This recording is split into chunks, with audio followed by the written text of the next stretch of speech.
छुपा हुआ पैगाम में एक दिन एक पुरानी किताब के बीच एक अजीब और गरीब डिजाइन बनाई। डिजाइन बिल्कुल ऐसा ही था। फूलों और पेड़ों का जादुई नक्श। इस नक्श के नीचे सिर्फ एक लाइन लिखी थी। जो इसका मतलब समझ गया वो खुद को भी समझ गया।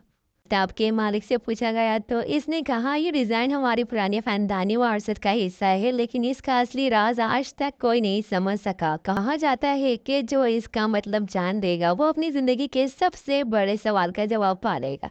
लोग इस डिजाइन को देखते इसके फूलों और बेलों को गौर से समझने की कोशिश करते, लेकिन राज वही का वही है। अब सवाल ये है कि आपके ख्याल में ये नक्श क्या कह रहा है?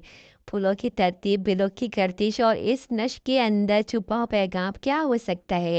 क्या समझते हैं इस डिजाइन का मतलब क्या हो सकता है? एक बार कमेंट करें और हमें लाजमी बताएं।